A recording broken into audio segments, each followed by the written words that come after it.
Hey Canucks fans, is there a way for the Canucks to come out of the Seattle expansion draft with both of their prize goalies intact? I'm Clay Emo, I'm at Canuck Clay on Twitter, I'm at Clayton Emo on Instagram, I'm the founder of the GLCPC, the Good Looking Canucks Positivity Club, and it's my Canucks take all in one take. It's Clay's Canucks commentary for Wednesday, June the 17th. This is where you get Canucks insight that's positive and timely. And this topic to me, the Seattle expansion draft, Markstrom, Demko, I've always been interested in it. And ever since I knew that Seattle was going to get an expansion team, I remember what happened a few years ago. The Canucks got away with only losing Lucas Spiza to the Vegas Golden Knights. And I remember when Thomas Drance came back to Vancouver before he started writing for The Athletic, he did a little meet and greet at one of the pubs downtown. And the question I asked him was, what does he expect to happen with these two goalies? And right away he said, no, you got to re-sign Markstrom no matter what.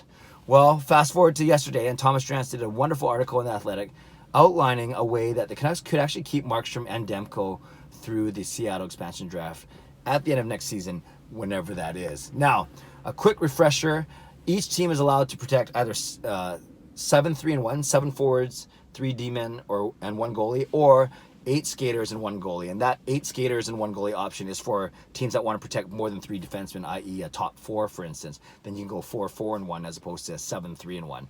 So that's basically how it works. Same rules as it was 3 years ago when Vegas came into the league. And Seattle will have to take 1 player from every single roster across the league. So a lot of people are obviously worried because we have 2 really good goaltenders. Thatcher Demko, goalie of the future, Jacob Markstrom, goalie of the present.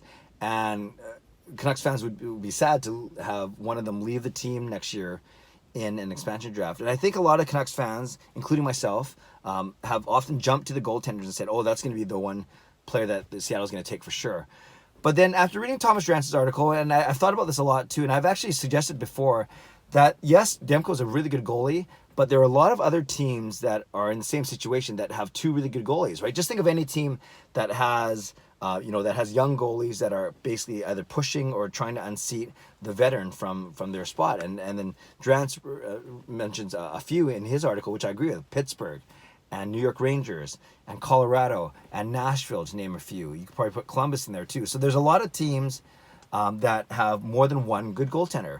So there's going to be a quality goaltender, 2 or 3 quality goaltenders that Seattle will have a chance to pick up. So that's the first thing I'd say is, just because, for instance, let's say we sign Markstrom to a multi-year contract this summer or at the end of this postseason, whenever that is, and we end up protecting him instead of Demko.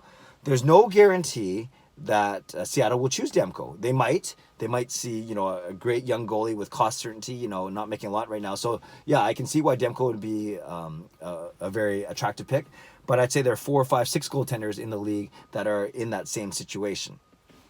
There's no guarantee that the Canucks won't expose someone else that's even more appealing to Seattle. Imagine if they have other goaltenders in mind, but someone like a Jake Virtanen or Tanner Pearson, if we extend him, someone like that Zach McEwen, if they want to rebuild, someone like that may be left unprotected by the Canucks. And Seattle might see one of those players, one of those forwards, for instance, in my example, be even more valuable and fit better in their structure than say a Thatcher Demko. So that's another possibility. So again, there's a lot of what ifs there. It depends on what Seattle does.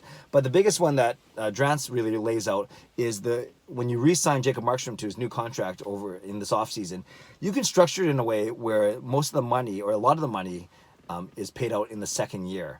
And he uses an example of his new contract. He uses an example of a 4-year contract of a $5.6 million AAV. Now, I've already seen some people say, no, that's too low. Markstrom's going to command 6 or 6.5. I've seen other people say, no, because of COVID and the uncertainty of the financials of the NHL, he might not get 5.6. He might get closer to 5 million. But whatever. Drance uses 5.6 AAV over the next 4 years with a new contract. But you can structure the contract in a way where you break down that money that he's owed. So 5.6 times 4, that's 11.2. That's basically 22. 5.6 times 2 is 11.2. 22.4. Yeah, so that's 22.5 million over the 4 years. But that doesn't have to be evenly spread out. Of course, we see a lot of contracts that don't go like that, especially those front-loaded contracts. So, for instance, Thomas Drance laid out a scenario where you pay Markstrom maybe 5 million in the first year, jack that up to 8 or 9 in the next year, and then 5, and then 4, whatever. Any numbers that add up to 22.5 million. But the point is that there's a significant jump between the first year and the second year, and whether you break that down, however you want to break that $5 million and then that $8 million down into salary, and then signing bonus, whatever it is. And Thomas Drance uses the example of in the second year of Jacob Markstrom's new contract, you make it an $8 million actual salary. $1 million of it is salary. And sorry, $8 million of salary hit of cash. $1 million will be made up of salary, and $7 million will be made up of signing bonus. And that makes your $8 million. So Drance lays out a scenario where you do a 4-year contract for Markstrom, and you make that second year a significant jump up in total cash outlay. And then maybe, and then you leave Markstrom exposed. You protect Demko, and you leave Markstrom exposed. And maybe that's enough for Seattle to shy away. They say, man, we can get another goalie who's a lot cheaper, and maybe the incremental difference isn't going to be that much. So it might not be worth paying Markstrom $8 million in our first year of having him.